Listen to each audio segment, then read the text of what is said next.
Ceci est notre monde. Un endroit accueillant, confortable et familier. Mais éloignons-nous un peu du feu et levons les yeux. Notre esprit s'évade. Ne sommes-nous que des poussières insignifiantes? Est-ce que l'univers est hospitalier ou hostile? L'on pourrait rester ici éternellement à se questionner. Ou l'on pourrait s'éloigner de cette plage et quitter notre planète. Pour visiter l'univers jusqu'à ses frontières. Pour ressentir la chaleur intense d'étoiles en fusion. Pour faire face à la puissance de violentes collisions cosmiques. Pour échapper à des étoiles meurtrières et à des trous noirs colossaux et insatiables. Pour être témoin de la naissance de nouvelles étoiles et atteindre les limites de la compréhension humaine. Cela signifie qu'il faut voyager dans le temps, jusqu'au début de l'univers, pour assister à l'instant où tout a commencé. Le Big Bang. Êtes-vous prêts? Alors allons-y. Embarquons dans un voyage jusqu'aux frontières de l'univers.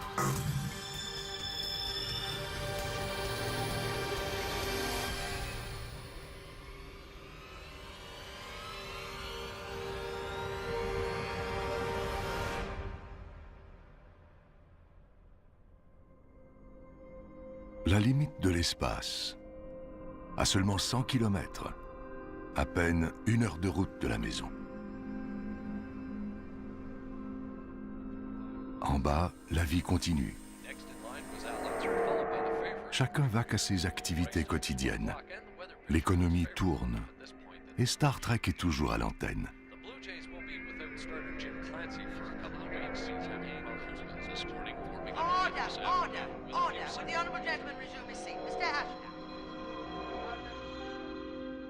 Mais il faut laisser tout ça derrière nous. Pour se tremper les orteils dans ce vaste océan noir.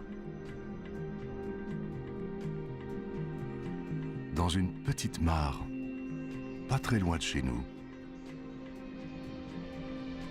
sur la Lune.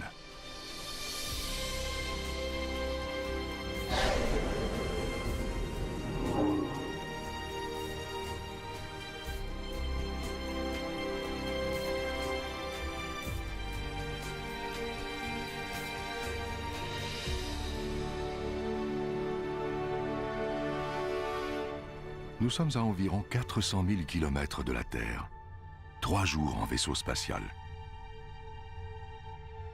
C'est réconfortant de rester près de chez nous. Des douzaines d'astronautes ont fait ce périple avant nous. 12 d'entre eux ont marché sur la Lune.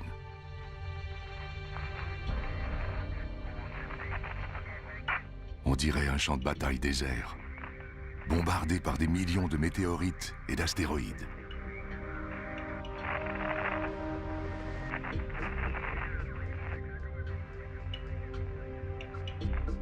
Mais tout est silencieux maintenant.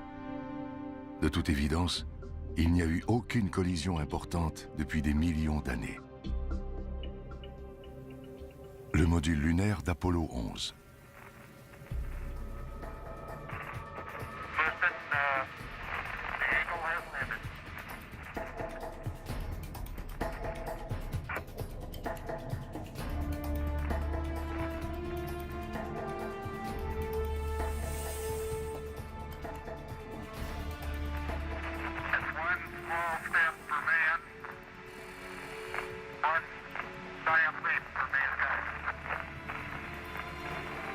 Les risques sont grands pour les astronautes d'Apollo.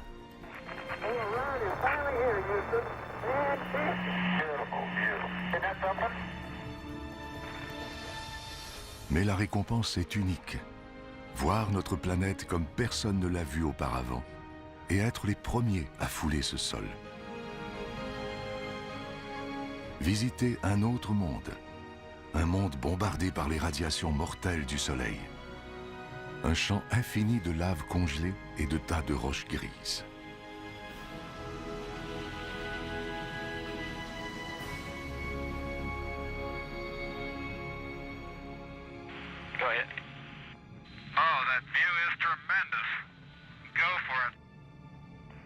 Lors des missions Apollo, les astronautes ont ramassé des centaines de pierres comme celle-ci et les ont rapportées sur Terre afin que des scientifiques puissent les analyser.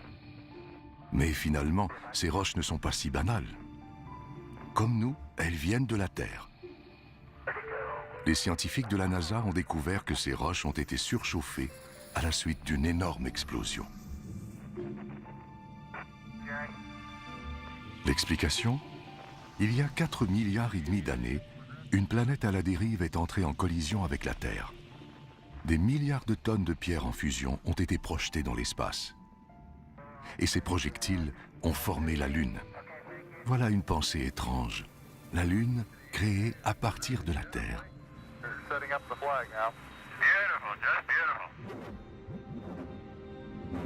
Les traces de pas de Neil Armstrong. On dirait qu'elles datent d'hier. Il n'y a pas de vent pour les recouvrir de poussière. Elles devraient donc rester intactes pendant des millions d'années. Peut-être plus longtemps que nous.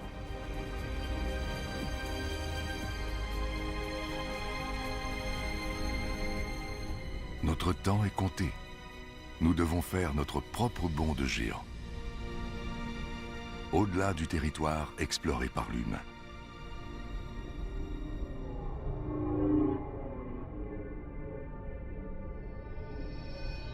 Dans l'obscurité, un visage amical. La déesse de l'amour, Vénus.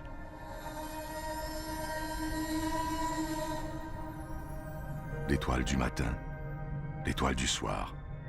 Vénus est la planète la plus brillante du système solaire. Ces spectaculaires nuages jaunes réfléchissent la lumière du soleil.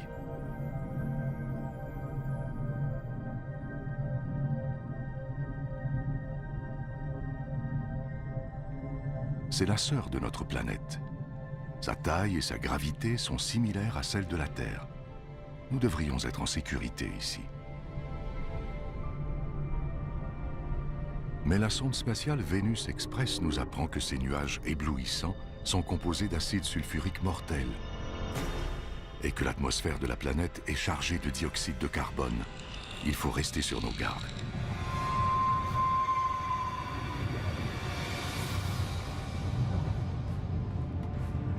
Vénus est une déesse en colère. L'air y est nocif, la pression intolérable, et il fait chaud. Près de 500 degrés Celsius. Si nous y restons trop longtemps, nous serons rongés par l'acide, étouffés, écrasés et calcinés.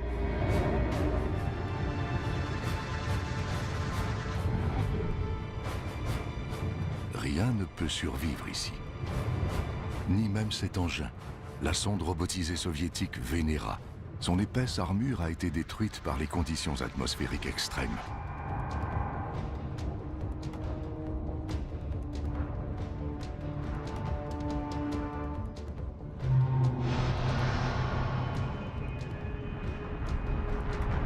Elle est si belle vue de la Terre. Mais on constate en se rapprochant que Vénus est une sœur diabolique, parsemée de milliers de volcans.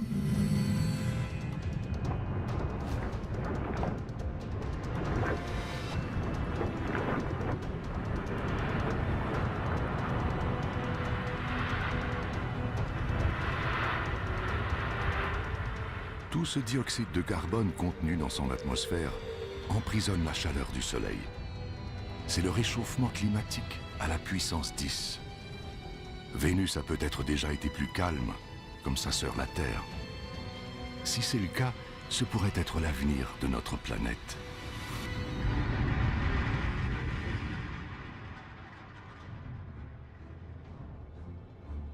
Un avenir défini par le Soleil.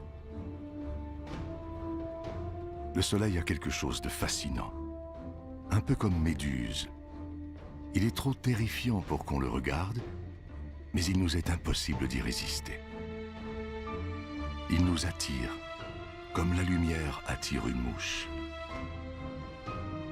Minuscule à côté du Soleil qui la brûle, Mercure. Voilà ce qui arrive lorsqu'on s'approche trop du Soleil. Les écarts de température sont extrêmes ici. La nuit, il fait moins 170 degrés, le jour, plus de 400 degrés. Brûlé, gelé. Et regardez ces cicatrices. On dirait que Mercure a connu un passé violent.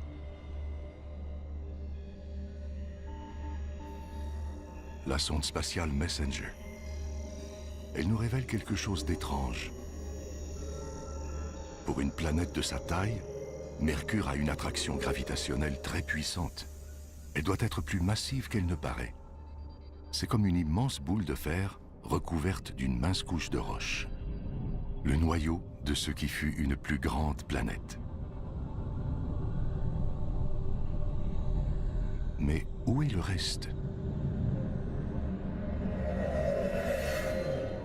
Peut-être qu'une planète à la dérive a heurté Mercure, fracassant ainsi ses couches extérieures.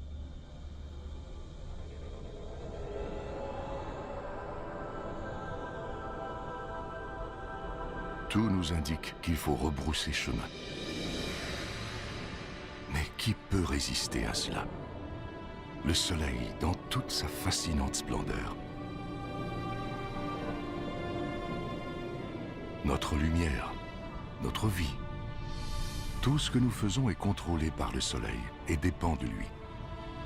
Depuis toujours, dans toutes les civilisations, il est le pivot autour duquel la vie sur Terre tourne. Il alimente nos cultures, structure nos journées, inspire nos croyances.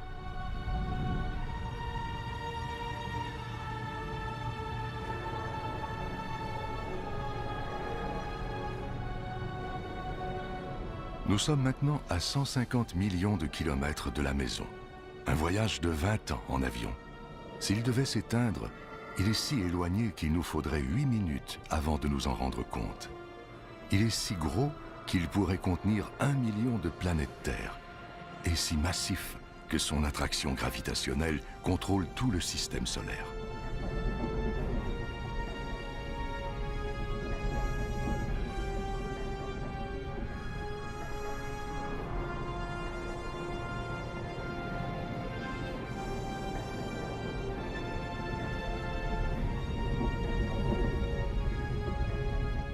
Nous le voyons tous les jours. C'est un visage familier dans notre ciel. De près, il est méconnaissable. Une mer turbulente de gaz incandescents.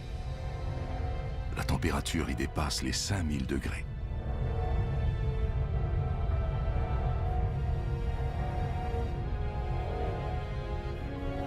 Dans son noyau, elle doit bien atteindre les dizaines de millions de degrés.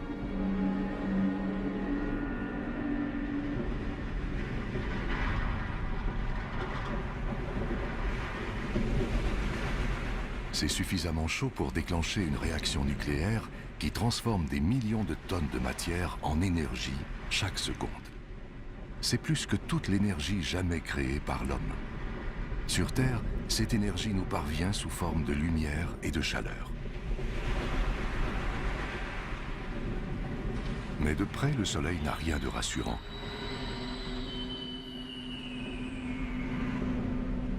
Il déborde d'activité électrique et magnétique.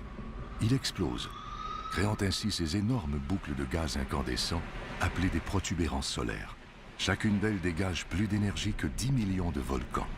On pourrait placer la Terre sous une de ces boucles et il resterait encore des dizaines de milliers de kilomètres d'espace libre.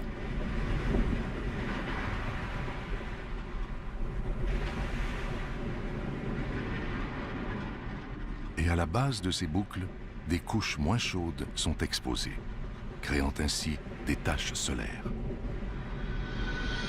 Leur couleur noire vient du fait qu'elles sont légèrement plus froides que ce qui les entoure. Elles sont néanmoins plus chaudes que tout ce qui existe sur Terre. Et elles sont imposantes aussi. Certaines ont un diamètre de plus de 50 000 kilomètres. Tout près, une éruption solaire. Un jet extrêmement chaud de gaz électrifié qui expulse des radiations mortelles dans l'espace. Mais un jour, tout s'arrêtera. Le Soleil aura épuisé son carburant et s'éteindra. Tout comme la vie sur Terre.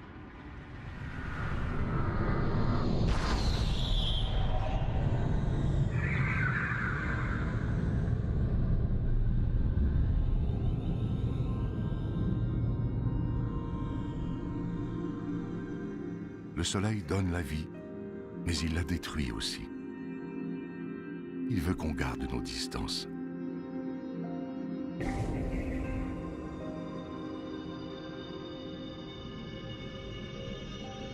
Cette comète s'est aventurée trop près. La chaleur du Soleil l'a fait bouillir, créant ainsi une queue qui s'étend sur des millions de kilomètres.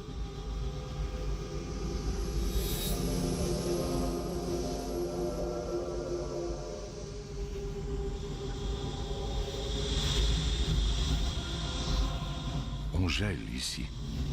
Il ne fait aucun doute que cette comète vient des confins glacés de l'espace. Mais regardez toute cette vapeur, ces geysers, cette poussière. C'est encore l'œuvre du Soleil qui fait fondre le noyau gelé de la comète. Une sorte de grosse boule de neige sale, recouverte de goudron.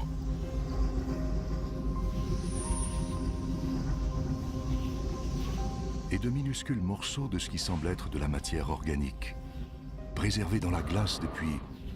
qui sait depuis quand? Peut-être depuis la naissance du système solaire. Si une comète comme celle-ci s'était écrasée sur la jeune Terre il y a des milliards d'années, peut-être aurait-elle apporté de la matière organique et de l'eau, les ingrédients de base de la vie. Elle aurait peut-être semé les graines de la vie sur Terre, une vie qui aurait mené à vous et moi.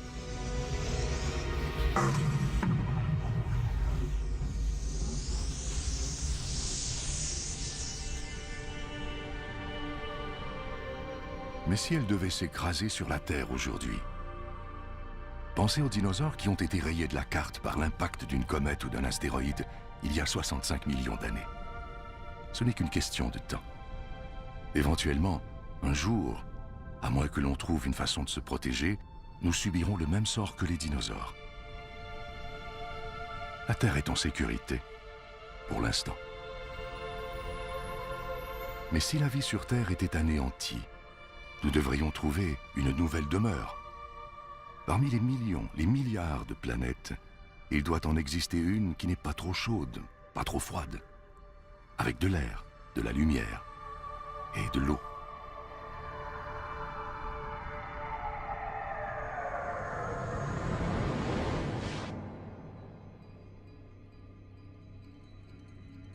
La planète rouge, Mars. Pendant des siècles, nous nous sommes tournés vers Mars, espérant y trouver de la compagnie, des signes de vie.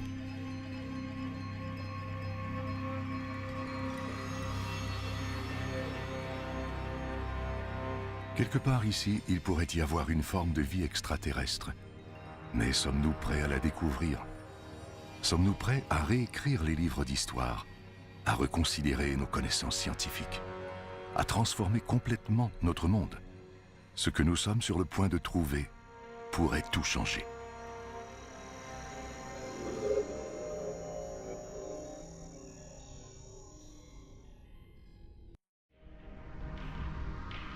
Plus que toute autre planète, Mars captive notre imagination. Pensez aux films et aux bandes dessinées de science-fiction. Que nous ont-ils fait découvrir? Les Martiens. Ce n'est que de la fiction, n'est-ce pas? Et s'il y avait vraiment quelque chose ici? Si c'est le cas, ils vivent sur une planète morte. Ici, les mêmes processus qui ont rendu la Terre habitable se sont interrompus il y a des centaines de millions d'années. Rouge et morte, Mars est un fossile géant.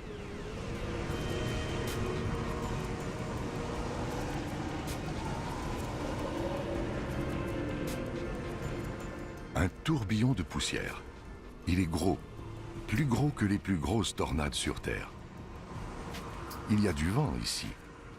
Et où il y a du vent, il y a de l'air. De l'air qui pourrait alimenter la vie extraterrestre. Mais cet air est trop raréfié pour qu'on puisse le respirer, et il est rempli de dioxyde de carbone nocif. Rien ne protège Mars des rayons ultraviolets du Soleil. Et il fait froid ici. Le mercure descend aussi bas que -80 degrés, gelant ainsi l'eau dans le sol, au pôle et même dans l'atmosphère sous forme de neige.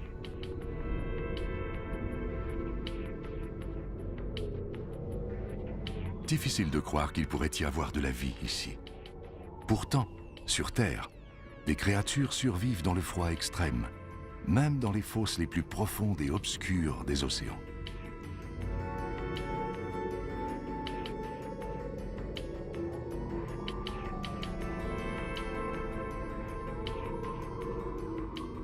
Même dans des conditions extrêmes, la vie fait valoir ses droits. Même sur une planète morte, sans activité géologique pour renouveler les minéraux et les nutriments dans le sol, et sans chaleur pour faire fondre l'eau gelée, et toute cette poussière, difficile de voir où l'on s'en va.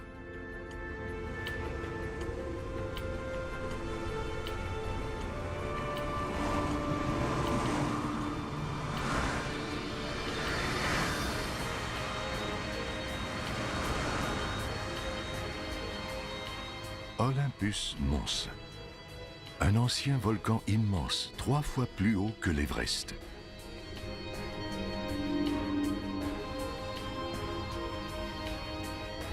Il ne présente aucun signe d'activité.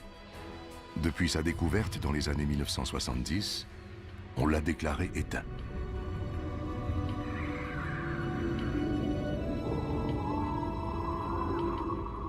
Toute coulée de lave doit être épuisée depuis longtemps, anéantie par les impacts des météorites. À moins que ce monstre ne soit pas mort après tout. S'il est vivant, il pourrait y avoir du magma en fusion sous la croûte en ce moment. Ça change tout. Une activité volcanique pourrait faire fondre l'eau gelée dans le sol, créant ainsi les conditions nécessaires pour que la vie s'épanouisse.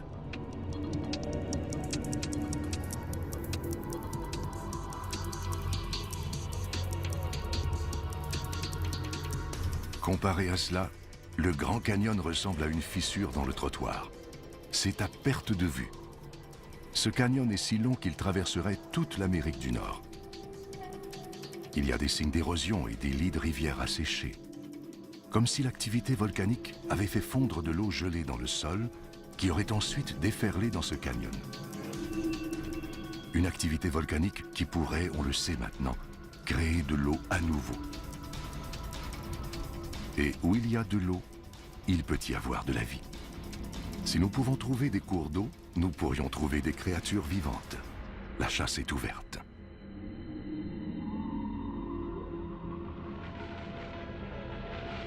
Déambulant dans ce paysage de désolation, le robot mobile de la NASA, Opportunity.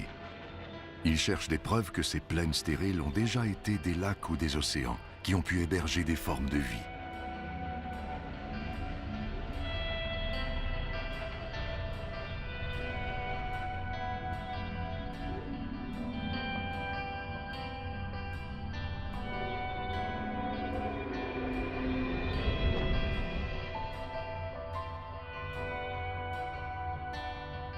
Et regardez ça. Chaque fois qu'une sonde en orbite autour de Mars détecte une de ces ravines, elle en trouve de nouvelles. C'est une autre preuve que Mars est bel et bien vivante, qu'il y a peut-être de l'eau qui s'écoule sous sa surface, créant ces ravines. De l'eau qui pourrait alimenter la vie martienne.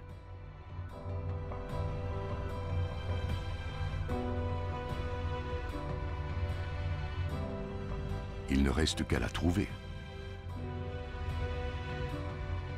À moins qu'on l'ait déjà trouvée. Pas sur Mars, mais sur Terre. Ça peut sembler un peu fou, mais une théorie avance que la vie est d'abord apparue ici avant de déménager sur Terre. L'impact d'un astéroïde aurait projeté des fragments de Mars comportant de minuscules microbes dans l'espace et sur la jeune planète Terre. Là, ces microbes auraient évolué et créé la vie. Ce n'est pas surprenant qu'on soit fasciné par Mars. Cette planète pourrait être notre maison ancestrale. Si c'était vrai, nous serions donc tous des Martiens. La planète Mars telle que nous la connaissons n'existerait plus, remplacée par cette nouvelle planète active et en constante évolution. Et si nous connaissions très peu Mars, la planète la plus étudiée du système solaire, quelle autre surprise nous attend? Il doit y avoir d'autres secrets qui ne demandent qu'à être découverts.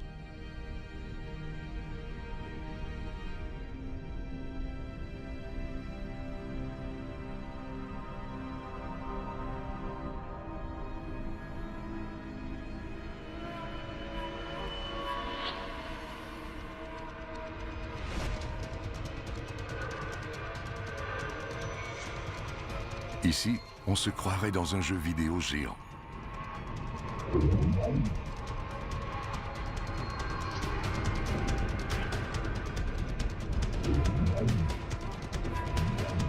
Mais ces astéroïdes sont bien réels. Certains mesurent des centaines de kilomètres. Celui-ci doit mesurer environ 30 kilomètres. Et regardez. Il n'a pas dû être facile de poser une sonde sur un astéroïde voyageant à 80 000 km à l'heure. C'est beaucoup d'efforts pour étudier un caillou.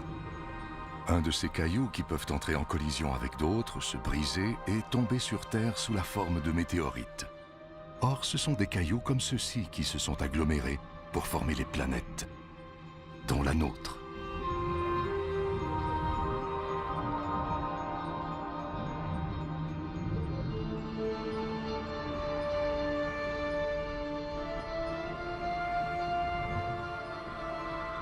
Donc, en déterminant l'âge des météorites trouvés sur Terre, nous avons découvert que les planètes sont nées il y a 4,5 milliards d'années. Voici donc les actes de naissance de notre système solaire. Mais pour une raison quelconque, ces pierres n'ont pas formé de planètes. Quelque chose a dû les en empêcher. Quelque chose de puissant.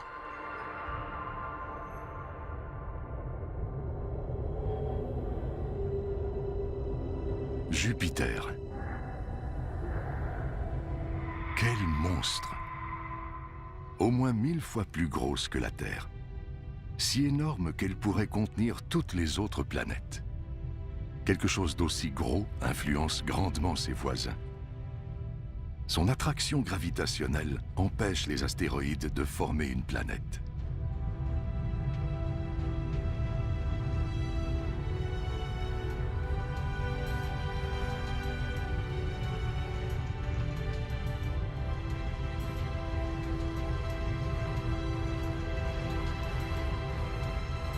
Mais cette énorme planète est presque exclusivement constituée de gaz. Si on atterrit ici, on s'enfoncera et on ne touchera probablement jamais de surface solide. Et la beauté de Jupiter est le fruit d'une violence extrême. Elle tourne à une vitesse folle, ce qui crée des vents pouvant atteindre des centaines de kilomètres à l'heure et façonne ces nuages en bandes, en remous et en tourbillons. Et ça, la légendaire tache rouge. La tempête la plus grosse et la plus violente de tout le système solaire. Elle fait au moins 3 fois la taille de la Terre et elle dure depuis 300 ans.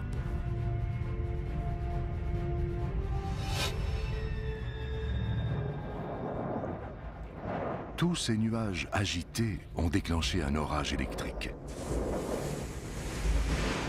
Un seul de ces éclairs est 10 000 fois plus puissant que n'importe quel éclair sur Terre.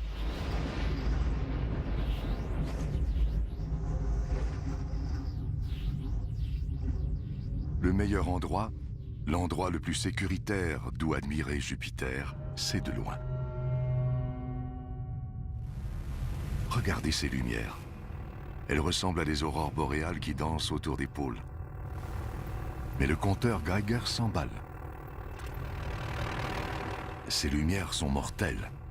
Elles sont générées par des radiations létales aspirées de l'espace par le puissant champ magnétique de Jupiter.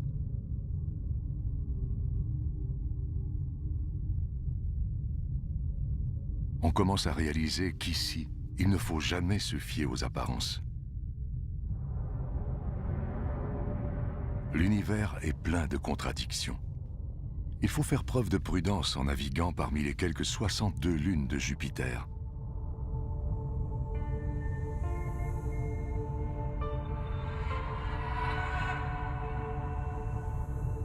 Cette lune multicolore s'appelle Io.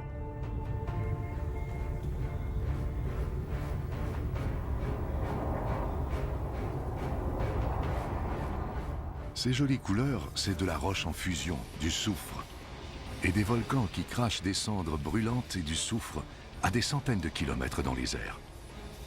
C'est l'endroit le plus explosif que nous ayons aperçu depuis le Soleil. Notre voyage magique vers les frontières de l'univers tourne au cauchemar. Il faut continuer à croire que parmi tous ces dangers, il existe des lieux sûrs, quelque part.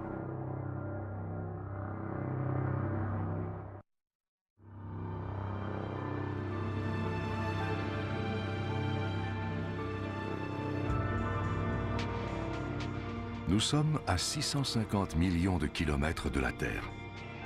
Comme cet endroit est étrange et familier en même temps.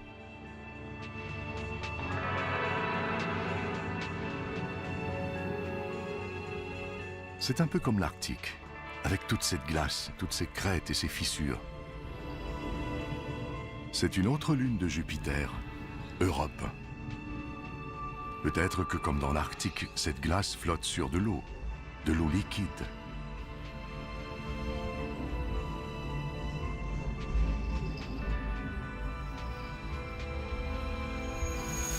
C'est intriguant, mais nous sommes à 800 millions de kilomètres du Soleil. Europe est sûrement complètement gelée.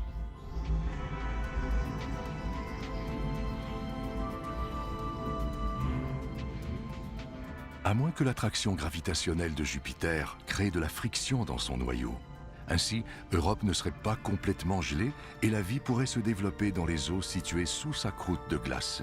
Nous nous trouvons peut-être à quelques mètres d'une vie extraterrestre, d'un écosystème complet de microbes, de crustacés et peut-être même de calmars. Seule cette couche de glace nous sépare d'une possible vie extraterrestre.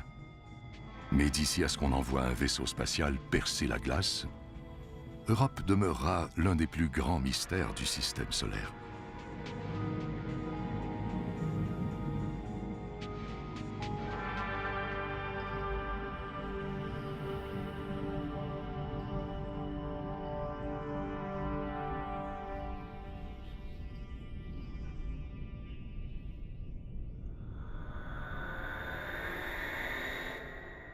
Elle captive notre imagination et hante nos rêves. La voici qui tourne devant nos yeux. Saturne, le joyau du système solaire. Pour la contempler, tout ce périple valait la peine. Il y a quelque chose de magique à propos de Saturne. Une boule de gaz géante, si légère qu'elle flotterait sur l'eau. Ces anneaux spectaculaires pourraient s'étendre de la Terre à la Lune. Mais ils n'ont que quelques centaines de mètres d'épaisseur. La sonde Cassini, elle reçoit de faibles ondes radio, probablement générées par les aurores autour des pôles de Saturne. Voilà la véritable musique des sphères.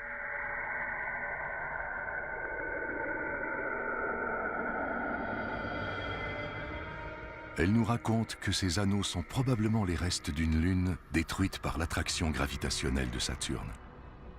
Une beauté incomparable, née d'une destruction totale.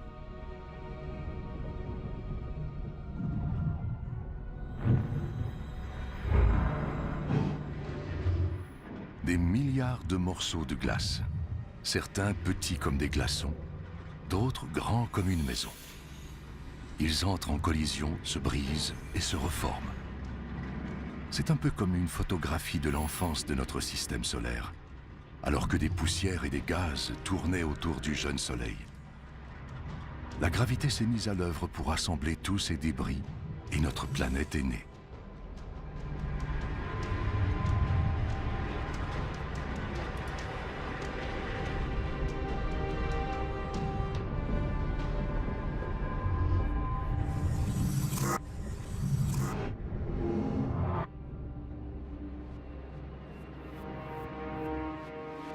Chaque objet en orbite autour de Saturne est techniquement une lune, du plus petit bloc de glace à la soixantaine de grosses lunes de la planète. Parmi celles-ci, il y en a une qui est plus grosse que notre lune et même que Mercure, Titan. Elle est recouverte d'épais nuages.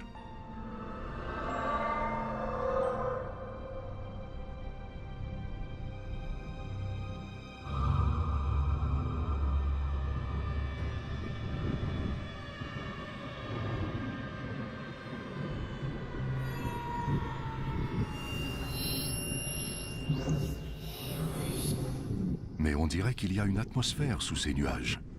Il y a du vent, de la pluie, et même des saisons. Et regardez ces rivières, ces lacs et ces océans. C'est l'endroit qui ressemble le plus à la Terre jusqu'à présent.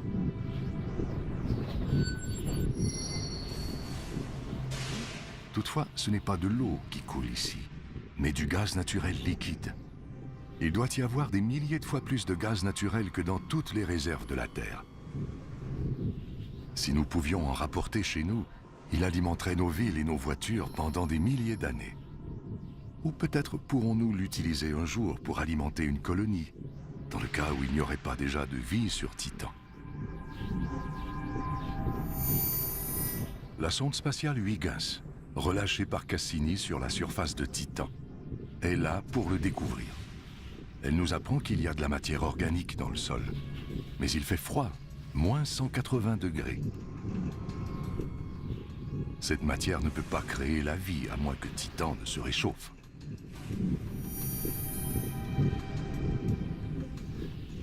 On prévoit que le Soleil se réchauffera. À ce moment, peut-être que la vie jaillira ici, tout comme elle l'a fait sur la Terre il y a des milliards d'années. Comme la Terre deviendra trop chaude pour nous, peut-être déménagerons-nous sur Titan. Cette lune lointaine pourrait devenir notre nouveau foyer.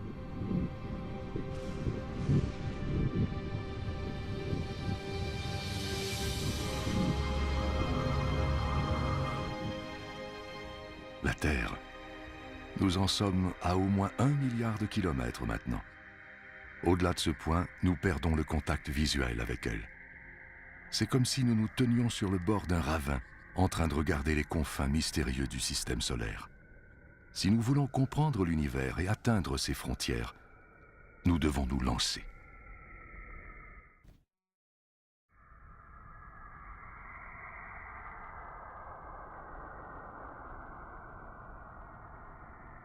Invisible de la Terre, inconnu pendant une grande partie de l'histoire de l'humanité, nous voici aux confins du système solaire.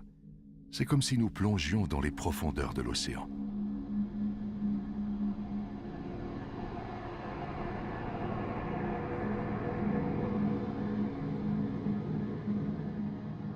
Ces anneaux. On dirait qu'Uranus a été heurté par une planète à la dérive qui l'a désaxé.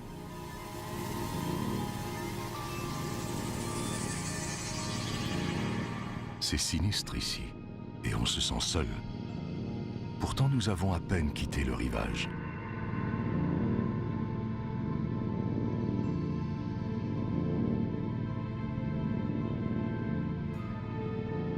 Si la Terre était de la taille d'un petit pois, nous aurions parcouru un peu moins de 2 kilomètres.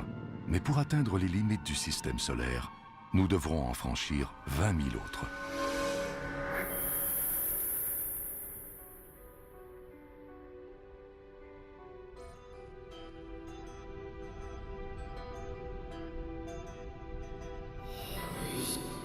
Une autre bête étrange surgit des profondeurs, le dieu de la mer, Neptune.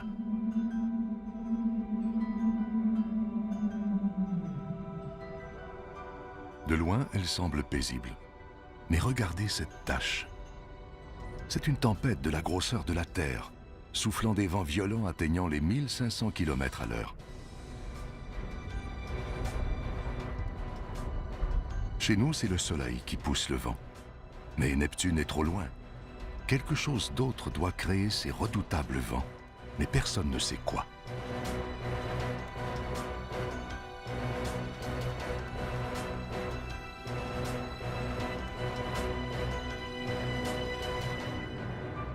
Tout juste au-delà de Neptune, une de ses lunes, Triton.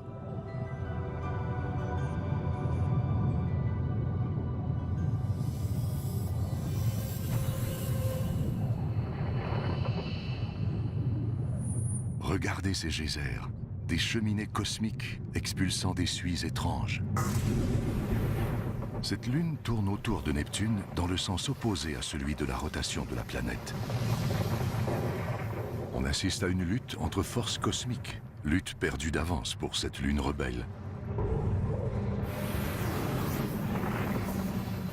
La puissante attraction gravitationnelle de Neptune exerce une grande pression sur Triton, la ralentissant et l'attirant vers elle. Un jour, Triton sera déchiré par le dieu de la mer.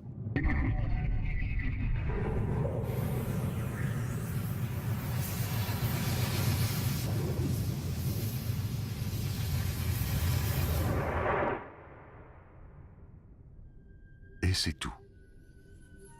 Plus de lunes, plus de planètes à voir dans notre système solaire.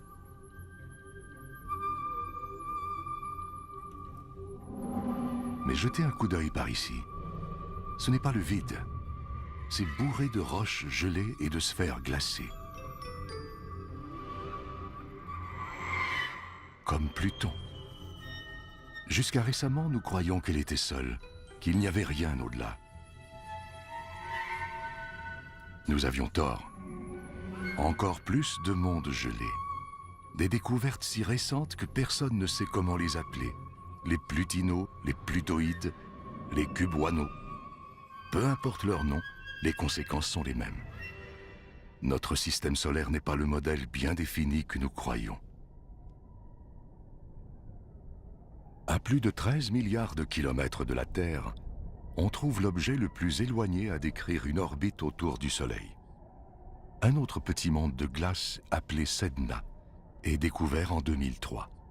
Son orbite dure 10 000 ans et le conduit à 130 milliards de kilomètres du Soleil.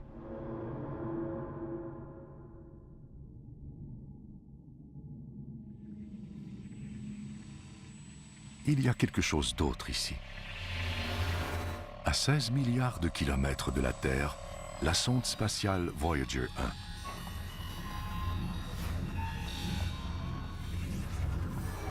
Sans cette sonde, nous n'aurions aucune image des planètes géantes et nous ne saurions rien de leurs lunes étranges.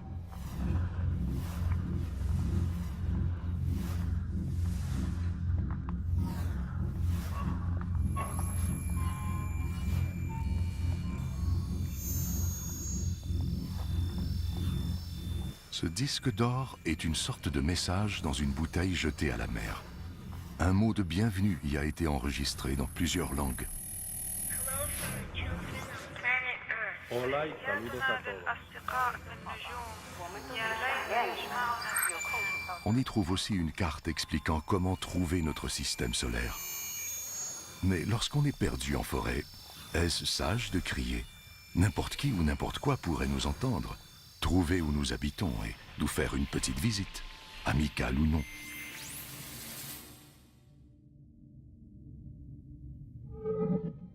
Un nuage d'iceberg cosmique.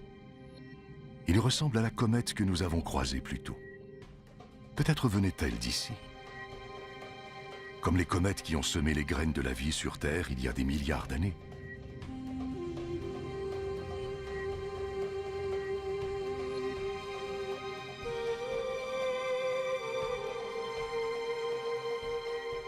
Avec toute cette glace, peut-être ont-elles aussi transporté de l'eau sur Terre. L'eau des océans, celle de votre café, même celle de votre corps. Toute cette eau viendrait-elle de cette lointaine machine à glace céleste?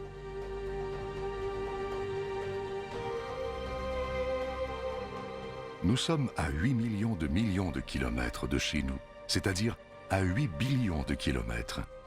Et notre périple ne fait que commencer. Devant nous, des billions de kilomètres et des milliards d'étoiles. Nous y sommes. Il est temps de sauter dans l'immensité de l'univers, dans l'espace interstellaire.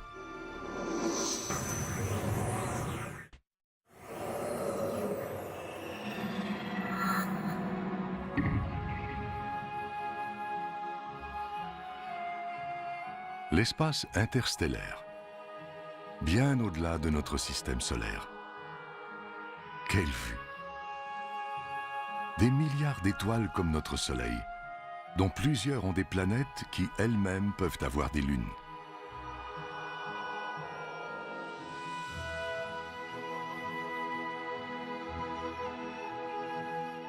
Difficile de choisir dans quelle direction aller. Les possibilités sont infinies dans toutes les directions. Peu importe où nous irons, nous aurons besoin d'un sérieux coup d'accélérateur.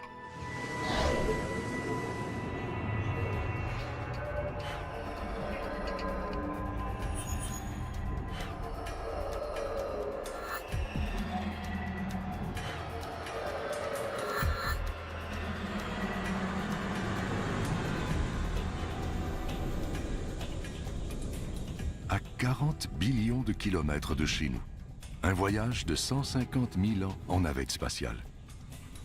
Tout ça pour atteindre le premier système solaire après le nôtre. Alpha du Centaure, une étoile et deux autres plus loin. Elles tournent l'une autour de l'autre, prisonnières d'un balai céleste. La gravité de chaque étoile attire l'autre. Seule leur extraordinaire vitesse orbitale les tient éloignées.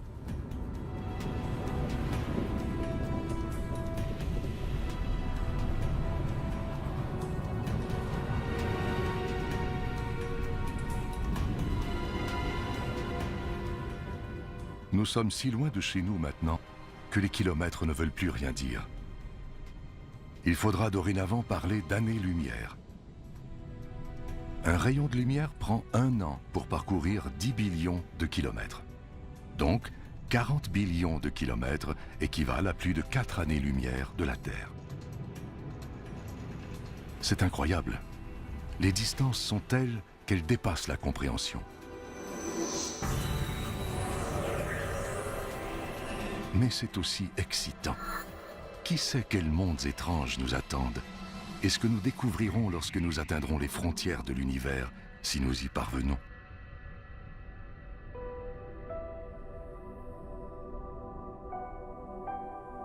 À 10 années-lumière de la Terre se trouve l'étoile Epsilon d'Éridan. De spectaculaires anneaux de poussière et de glace. Et quelque part dans tout ça, des débris s'assemblent pour former des planètes qui naissent devant nos yeux.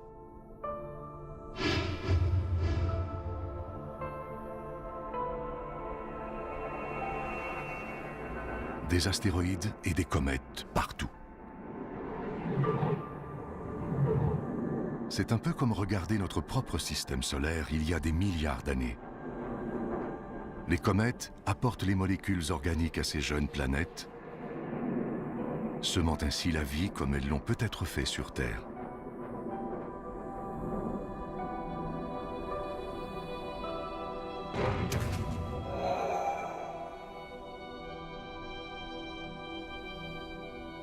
Au milieu de tout ça, on retrouve une étoile plus petite que notre Soleil. Elle est encore toute jeune. S'il y a de la vie dans ce système solaire, elle est très primitive.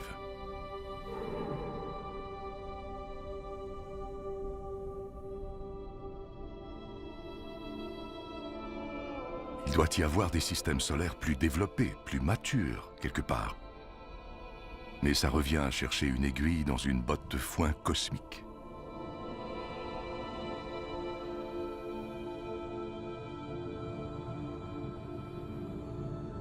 Nous sommes à 20 années-lumière de la Terre. L'étoile Gliese 581.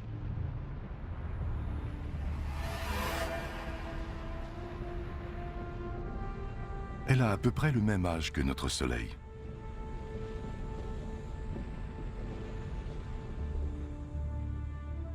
Et en orbite autour d'elle, cette planète. Elle est à une bonne distance de son Soleil. Plus près, son eau s'évaporerait, plus loin, elle gèlerait. Ce sont des conditions idéales pour qu'il y ait de la vie.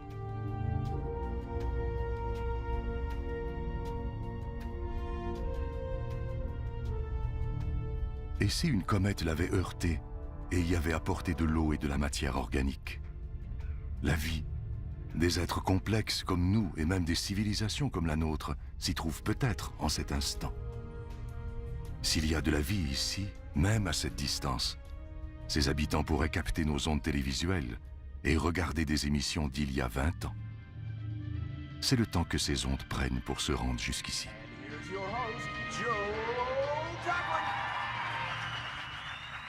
Mais d'ici à ce que les générations futures trouvent le moyen de communiquer sur de si grandes distances, nous ne pouvons que spéculer. Eux et nous menant des vies parallèles, inconscients de l'existence de l'autre. À moins qu'il y ait eu de la vie qui aurait disparu.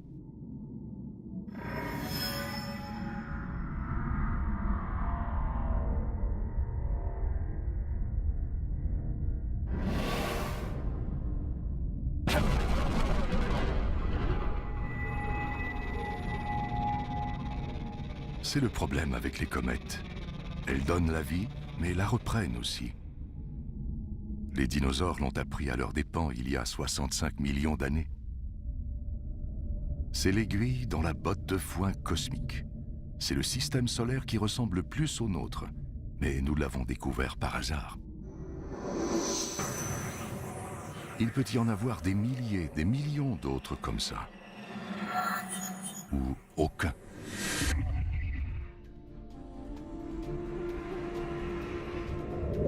Voici Algol, l'œil du diable. Crainte depuis la nuit des temps. Vue de la Terre, on dirait une étoile qui clignote. Mais de près, on remarque qu'il s'agit en fait de deux étoiles.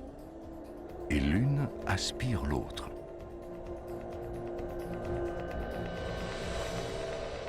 Nous sommes à près de 100 années-lumière de chez nous. Écoutez. Une des premières émissions radiophoniques, ce n'est plus qu'un léger murmure.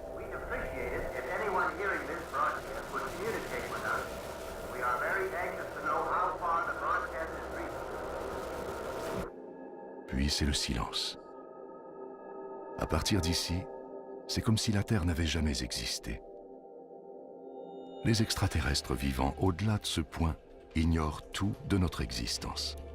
Le moment où nous avons levé les yeux vers les étoiles et nous sommes demandé quelle était notre place dans l'univers nous paraît bien loin. Nous ne regardons plus les merveilles que nous rencontrons du même œil. En plus de nous en apprendre sur notre propre monde, elles nous font découvrir tout l'univers, son passé et son futur.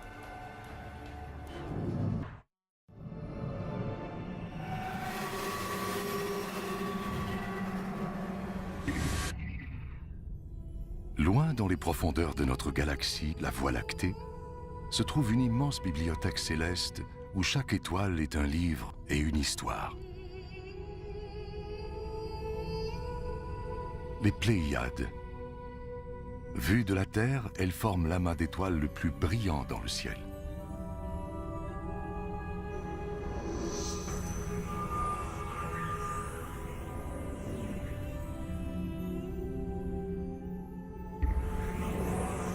Et cette géante, c'est Bételgeuse, l'étoile la plus grosse et la plus brillante que nous ayons vue jusqu'à présent.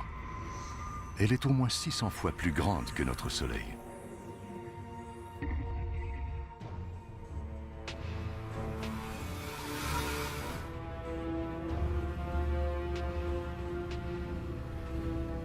Qu'est-ce que c'est que ça? Ce n'est pas une étoile, ni une planète. Ça ne ressemble à rien de ce que nous avons vu.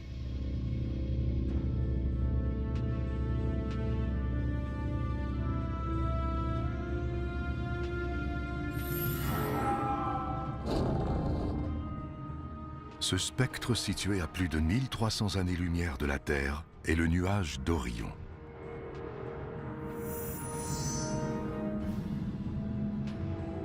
Des poussières et des gaz si denses qu'ils nous aveuglent et nous isolent du reste de l'univers. Ici, dans les profondeurs, une boule de lumière attire des poussières et des gaz vers elle. Elle les réchauffe. Ils fusionnent et forment une boule de gaz brûlant, comme une étoile, comme notre Soleil, mais en miniature. À l'intérieur, la température atteint des millions de degrés. C'est si chaud que cela déclenche des réactions nucléaires, comme celles qui font briller notre Soleil, qui créent de l'énergie, des radiations, de la lumière. Une étoile est en train de naître.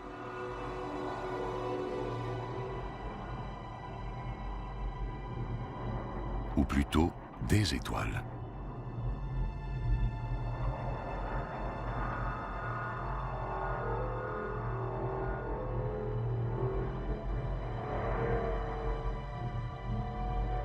Le nuage d'Orion est une énorme usine à étoiles.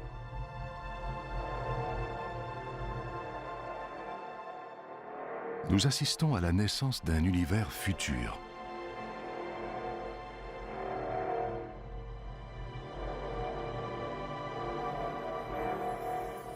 Nous nous attendions à rencontrer des horreurs.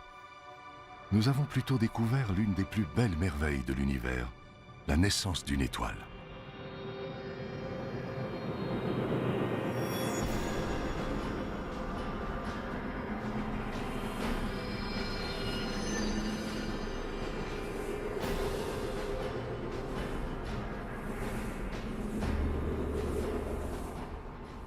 Des jets de gaz propulsés à une vitesse de 200 000 km/h. Projetant des poussières et des gaz sur des millions de kilomètres.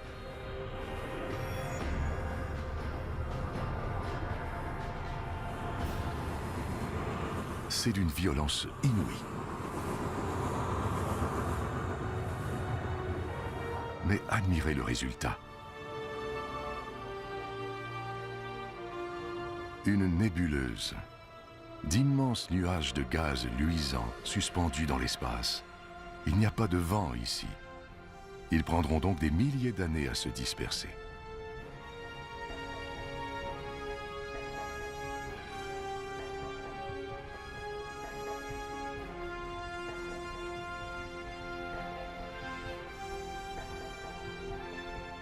Nous avons vu bien des choses étranges, mais ça, c'est un chef-d'œuvre. Une tête de cheval géante qui se dresse dans l'espace.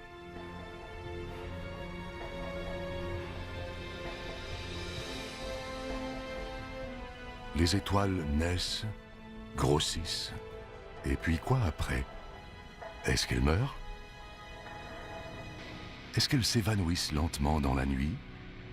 Ou périssent de façon spectaculaire? La réponse se trouve entre ici et les frontières de l'univers.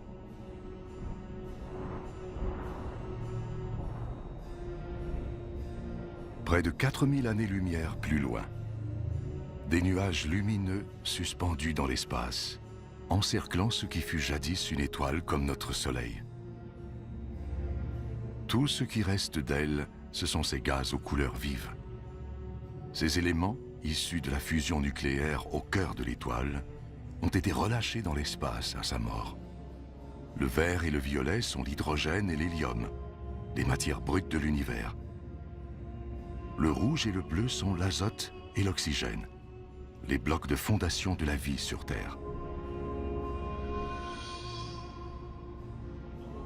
Si nous vivons, c'est grâce à des étoiles comme celle-ci.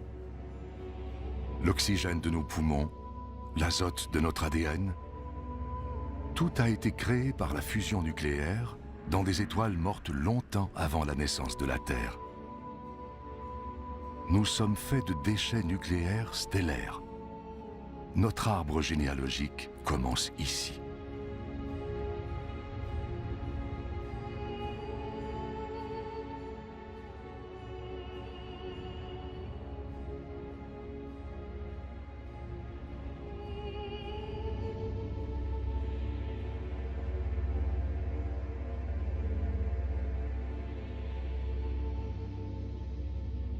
En son cœur, le fantôme d'une étoile. C'est une naine blanche, chauffée à blanc. Petite mais incroyablement dense. C'est une étoile à l'agonie. Ses atomes ont fusionné et se collent les uns aux autres. Elle est si dense qu'une petite cuillerée à thé de cette naine blanche pèse 1 tonne. C'est un avant-goût inquiétant du destin de notre Soleil. Dans 6 milliards d'années, il deviendra une naine blanche. Sa mort signifiera la disparition de la vie sur Terre. On se demande combien d'autres mondes ont subi ce sort. Combien d'histoires ont été oubliées? Combien de livres célestes sont perdus à jamais?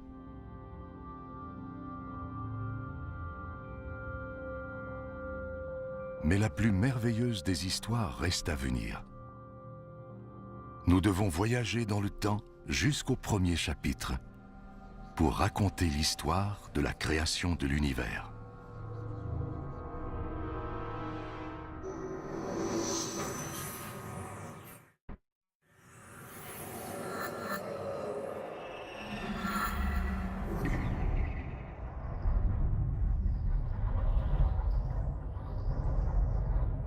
Les restes éparpillés d'une étoile morte, la nébuleuse du Crabe. Nous sommes à 6000 années-lumière de la Terre, au cœur d'un cimetière stellaire.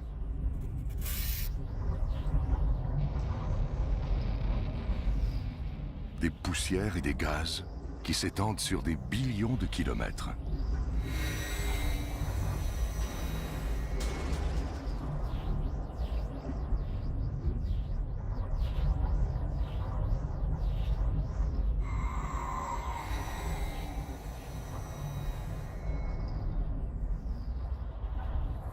Ça nous semble mort, mais c'est peut-être le calme après la tempête, après une immense explosion, assez puissante pour réduire une gigantesque étoile en poussière et en gaz, une supernova.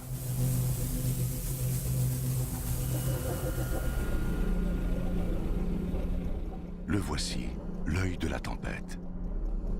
Une étoile qui tourne sur elle-même et qui émet des pulsations.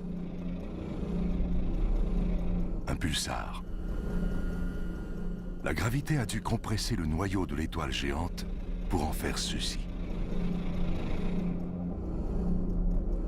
Il ne fait que 20 km de diamètre et il est d'une densité inimaginable. Un grain de ce pulsar doit peser des centaines, peut-être même des millions de tonnes. Plus il rapetisse, plus il tourne rapidement, comme un patineur artistique qui tourne sur lui-même les bras tendus puis qui les rapproche pour tourner plus vite. 2 rayons de lumière, d'énergie, de radiation qui tournent 30 fois par seconde. Ils ont formé un immense nuage de poussière et de gaz. Il y a tellement de radiation ici. Il y en a même plus que sur le Soleil. Si ce pulsar était aussi près de la Terre que le Soleil, toute forme de vie disparaîtrait immédiatement de la surface de notre planète. C'est assurément la chose la plus dangereuse que nous avons rencontrée jusqu'à maintenant.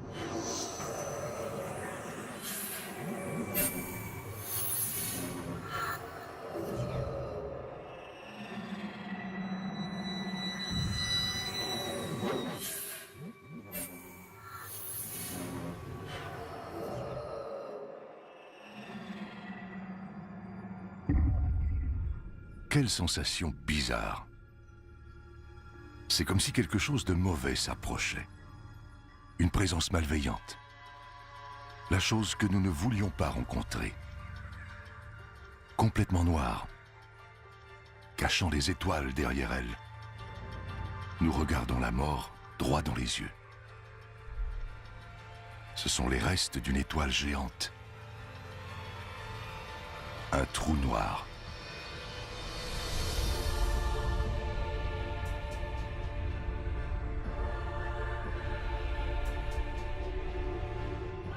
Au lieu de se contracter et de devenir une naine blanche ou un pulsar, cette étoile a continué de rapetisser. Elle est devenue si petite qu'elle mesure à peine quelques kilomètres, mais elle est considérablement plus dense qu'un pulsar. Et c'est impossible d'y résister.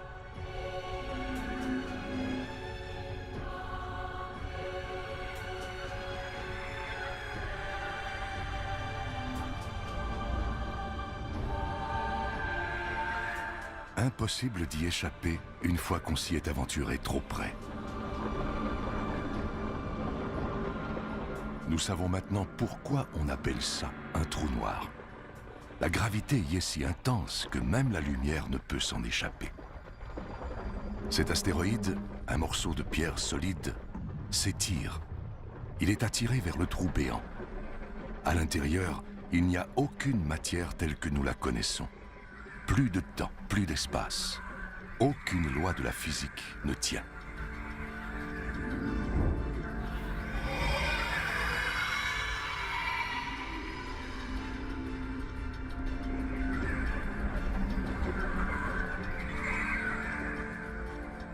L'astéroïde a disparu. Et en vérité, personne ne sait où il est allé. Nous sommes aux limites de la compréhension humaine. Il pourrait y avoir des millions de trous noirs qui rôdent autour de notre galaxie.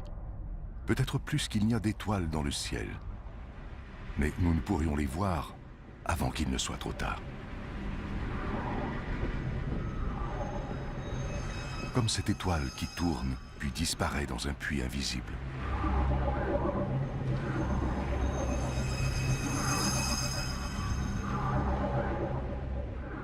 Qui sait, peut-être vivons-nous dans un vaste trou noir en ce moment même. Peut-être que tout notre univers est dans un trou noir, à l'intérieur d'un autre univers.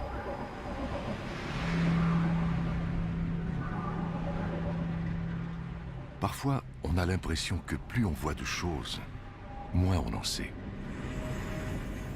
Nous savons toutefois que notre galaxie, la Voie lactée, est plus complexe et plus dangereuse que nous ne l'imaginions. Et nous ne l'avons toujours pas quittée. Le reste de l'univers s'étend toujours devant nous. Les merveilles, les dangers et les secrets se trouvent là-bas. Mais avant tout, nous devons trouver le moyen de sortir de cette Voie lactée.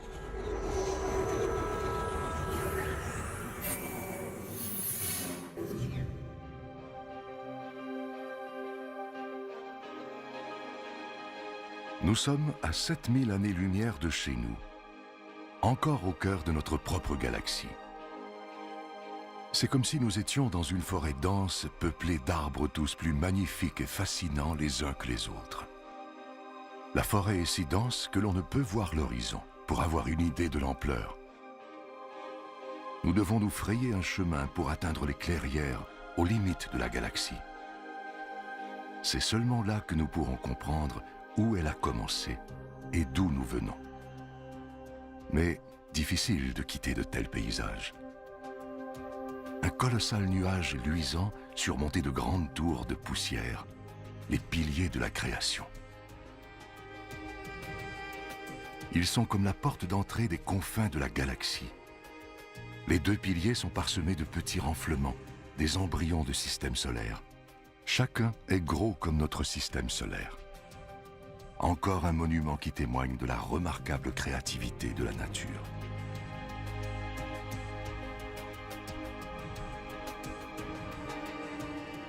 Mais il faut détourner notre regard de cette beauté captivante afin de poursuivre notre route vers les limites de la galaxie.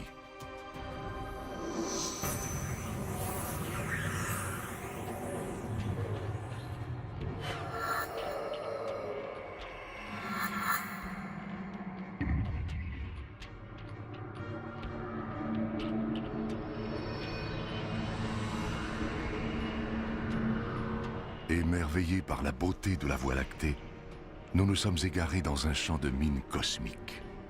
C'est comme une explosion au ralenti. Des nuages de gaz géants sont expulsés de cette étoile.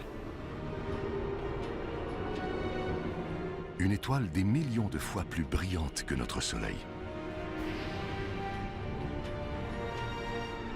Les réactions nucléaires qui l'alimentent s'épuisent. Nous assistons à ses derniers souffles.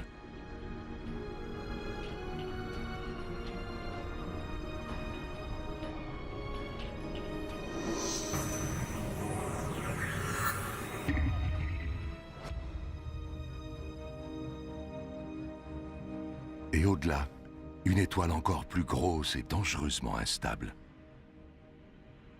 Elle est sur le point d'exploser. Et lorsqu'une étoile aussi grosse meurt, c'est 1000 fois plus violent qu'une supernova. Nous voici donc devant l'expression la plus violente de la mort d'une étoile. Une hypernova.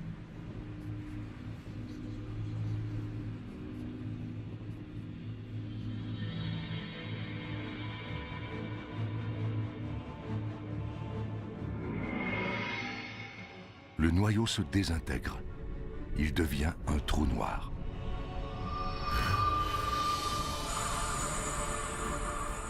En voici l'onde de choc qui irradie l'étoile, fracasse ses couches externes et les propulse dans l'espace.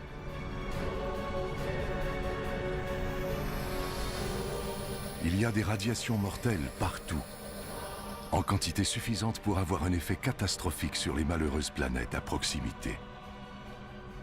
C'est peut-être une de ces hypernovas qui a causé l'extinction de toutes les espèces vivantes de la Terre il y a 450 millions d'années.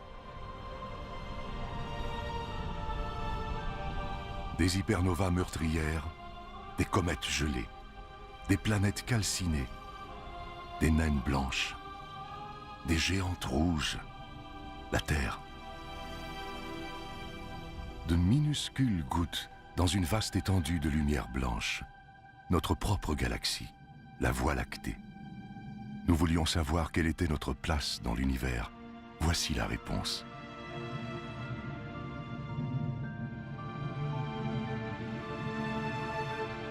Les civilisations actuelles et passées, tous ceux qui ont vécu, du plus petit des insectes à la plus haute des montagnes, tout ça est invisible.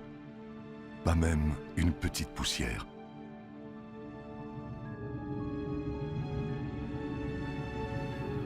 Notre demeure est une petite planète autour d'une étoile banale. Si elle disparaissait maintenant, nous ne le remarquerions même pas.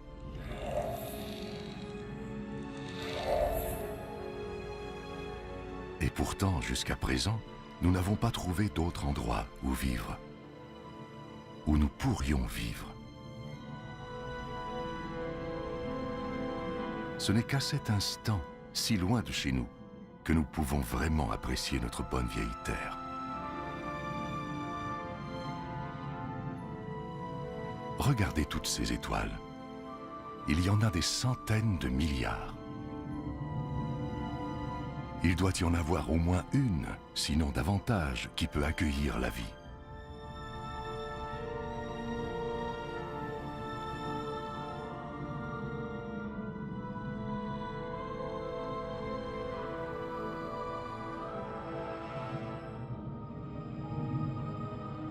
Peut-être ici, dans cette nuée d'étoiles, le grand amas d'Hercule.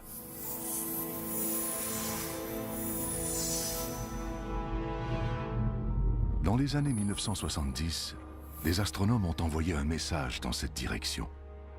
Ce message décrit en détail la structure de notre ADN et comporte une carte de notre système solaire. Mais nous sommes si loin de la Terre que le message n'arrivera pas avant au moins 25 000 ans.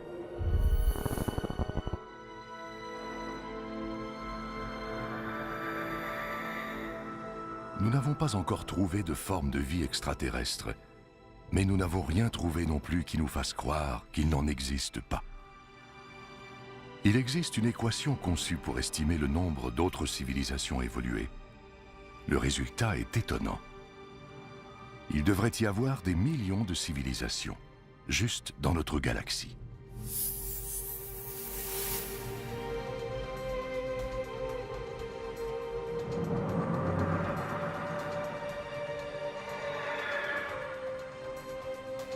Tout ce que nous avons vu jusqu'à présent se trouve dans la Voie lactée. Nous avons maintenant l'occasion de voir d'autres galaxies,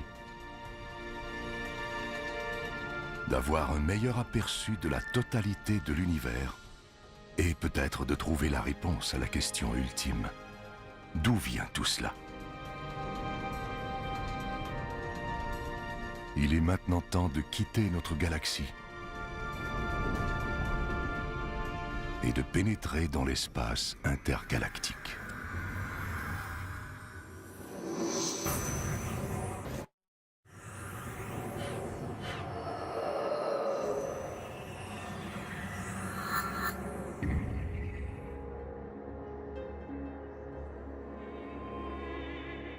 Au-delà de la Voie lactée, dans les vastes espaces entre les galaxies, contre toute attente, nous sommes parvenus à l'espace intergalactique.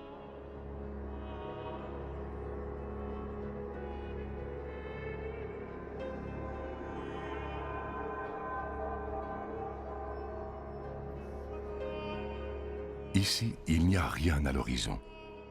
Les galaxies les plus proches sont à des centaines de milliers d'années-lumière. Les restes de galaxies déchirées par la puissante attraction gravitationnelle de la Voie lactée, répandue dans rien.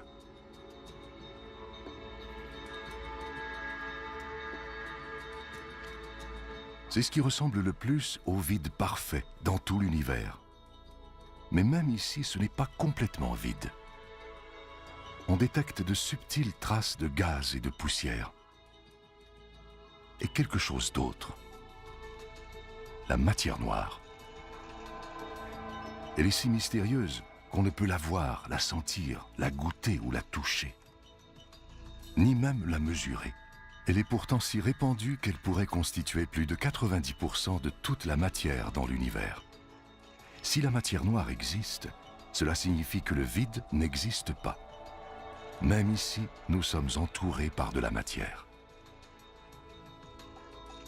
Nous en suspectons l'existence seulement en raison de l'étrange pouvoir qu'elle semble exercer sur les galaxies, comme celle-ci, le grand nuage de Magellan. À plus de 160 000 années-lumière de la Voie lactée, un voyage de 6 milliards d'années dans la navette spatiale la plus rapide, aux limites de la portée de son attraction gravitationnelle. Cette galaxie pourrait se perdre dans l'espace, mais quelque chose semble la retenir ici. Quelque chose d'invisible et de puissant. La matière noire. Des étoiles, des amas d'étoiles, des nébuleuses. Un énorme coffre au trésor astronomique.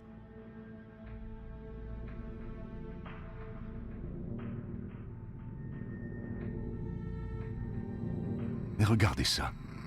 On dirait un collier de perles brillantes. C'est une boule de feu expulsée par ce qui a dû être une gigantesque explosion. Une supernova. Elle est si brillante que lorsque la lumière de cette explosion a atteint la Terre en 1987, elle était visible à l'œil nu. Et si violente qu'elle a déclenché une série de réactions nucléaires qui ont fusionné des atomes pour créer de nouveaux éléments, comme de l'or, de l'argent, du platine, puis les a propulsés dans l'espace.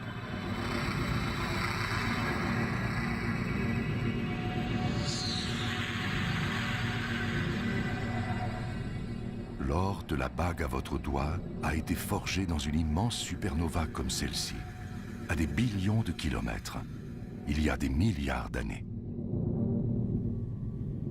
Avant de quitter la Terre, nous croyions que l'univers formait une entité distincte.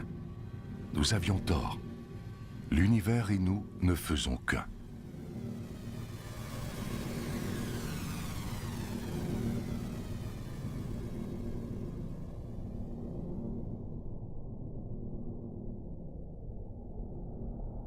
C'est rassurant de se le rappeler, alors qu'on s'enfonce dans cet abîme.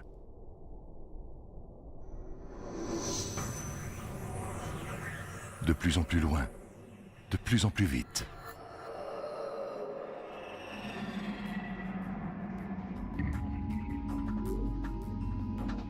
La galaxie d'Andromède, à 2,5 millions d'années-lumière de la Terre. Elle se déplace dans l'espace à près d'1 million de kilomètres à l'heure. Tout dans l'espace s'éloigne, comme les éclats d'une explosion. Nous voyons cette galaxie telle qu'elle était quand nos ancêtres préhistoriques peuplaient les plaines africaines.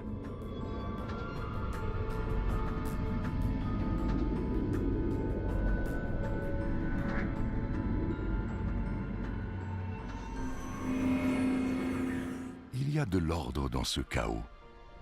Il y a un fil conducteur derrière cette infinie variété. Un cycle éternel de naissance et de mort, de création et de destruction. C'est un fil tissé dans la vaste toile de l'espace qui lie chacune de ces galaxies. Il y a des milliards de galaxies dans l'univers, chacune comportant des milliards, voire des billions d'étoiles. Il y a probablement plus d'étoiles qu'il n'y a de grains de sable sur toutes les plages de la Terre. Il ne s'agit là que des étoiles qui existent en ce moment. Que dire des étoiles disparues, des étoiles naissantes et des étoiles à venir? Nous commençons enfin à comprendre la totalité de l'univers. Et c'est encore plus vaste que ce que nous imaginions. Cette galaxie, l'immense galaxie spirale M101, est si éloignée de la Terre qu'un message envoyé d'ici maintenant mettrait 27 millions d'années à se rendre chez nous.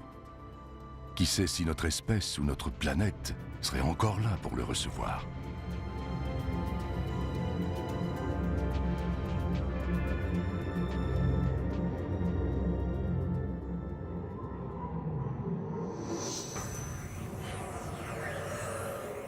Nous continuons notre voyage dans le temps.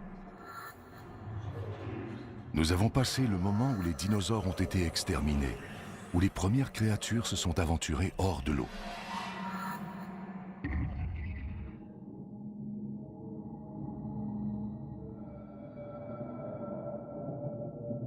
Nous sommes à 2 milliards d'années-lumière de chez nous. Nous approchons des frontières de l'univers. Nous retournons au début des temps.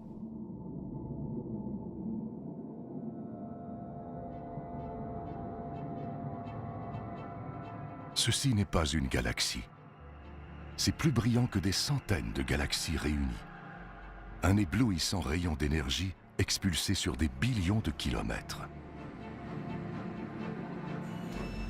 Quelque chose d'aussi gros, d'aussi brillant, doit être incroyablement puissant. Notre expérience nous apprend qu'ici, puissance égale danger. On dirait un quasar, la chose la plus meurtrière de tout l'univers. Si c'est le cas, notre périple pourrait bien être terminé, juste au moment où nous pouvions en entrevoir la fin.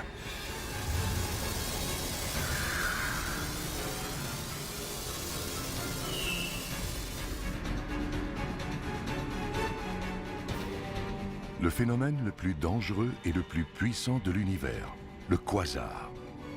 Une marmite tourbillonnante de gaz extrêmement chaud, plus brillant que des centaines de galaxies.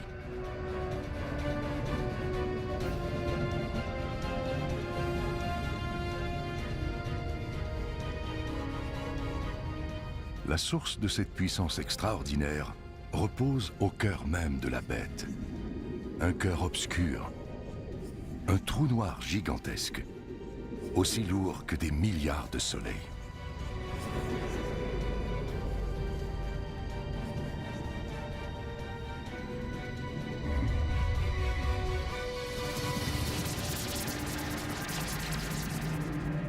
Il anéantit des étoiles entières, aspirant leur gaz dans le quasar, les dévorant jusqu'à ce qu'il n'en reste plus rien, jusqu'à ce qu'elles disparaissent de l'univers visible.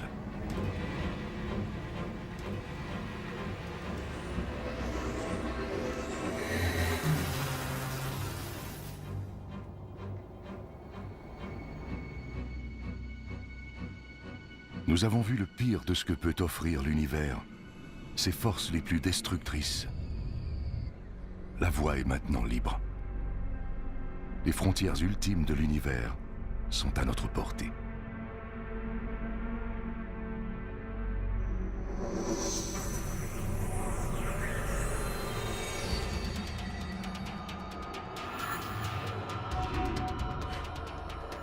Mais il faut aller encore plus loin et encore plus vite si nous voulons atteindre les confins de l'univers.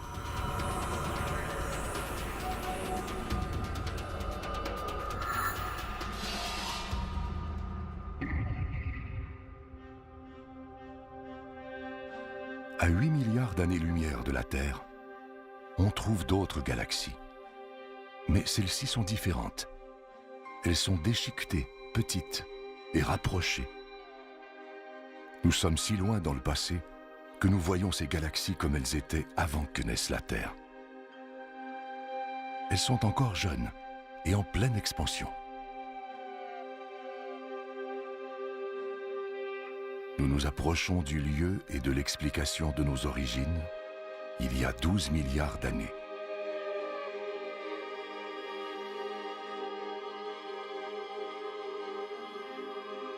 Regardez ces galaxies maintenant. Elles sont comme du plancton qui flotte dans un vaste et sombre océan.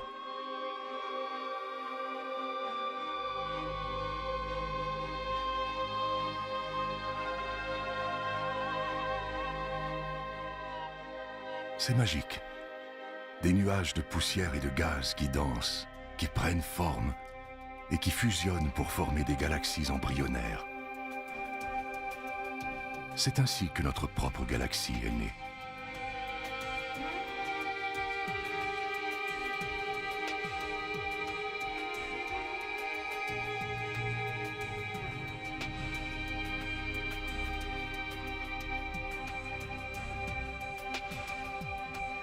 Elles disparaissent. Nous sommes avant la naissance des étoiles, dans un âge des ténèbres cosmiques.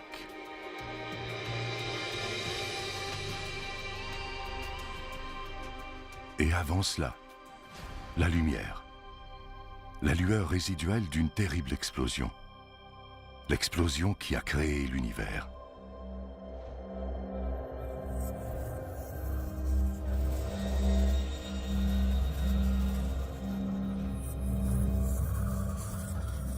Nous y sommes presque.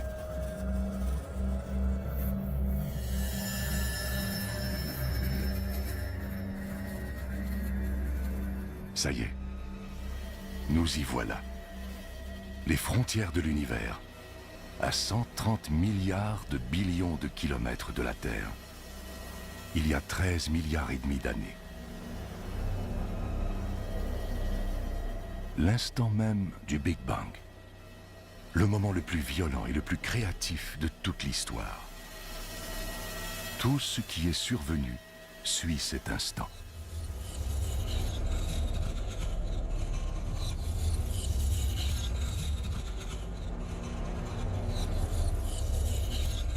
Il a intrigué toutes les religions et toutes les cultures. Mais nous ne connaissons toujours pas l'élément déclencheur de cet acte de création, ni les raisons. C'est ici que s'achève notre voyage et que l'univers commence. Les frontières de l'univers, il y a 13 milliards et demi d'années. Nous sommes au moment le plus important de toute l'histoire, au commencement de l'histoire même. Un petit point infiniment dense et chaud explose. Le Big Bang. C'est la création de l'espace, du temps, de la matière, de notre univers. C'est tout d'abord de la grosseur d'une particule subatomique, puis une infime fraction de seconde plus tard. C'est assez gros pour tenir dans la paume de votre main. Quelques instants après, c'est de la grosseur de la Terre.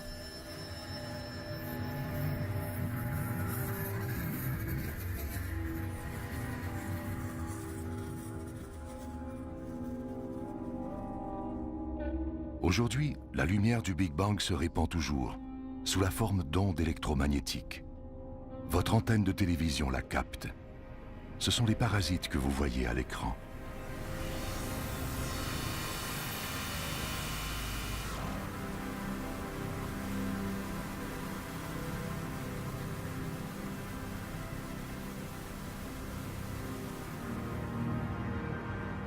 Nous poursuivons.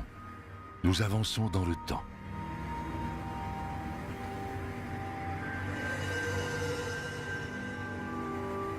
Tout ce que nous avons vu pendant notre voyage, ce sont des étincelles propagées par le Big Bang.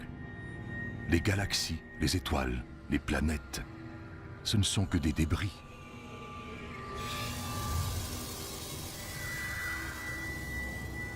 De retour dans notre galaxie.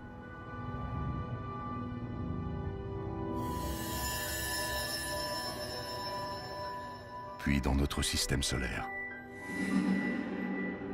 Jusqu'à ce qu'on atteigne un autre morceau de cendre qui se refroidit et qui tourbillonne dans les résidus du Big Bang, la Terre.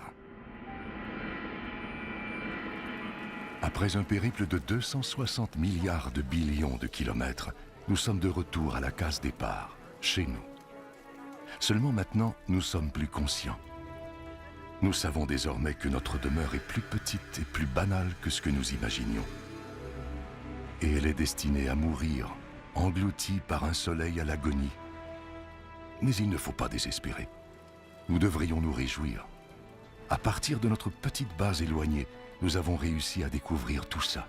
à démystifier les secrets de l'univers.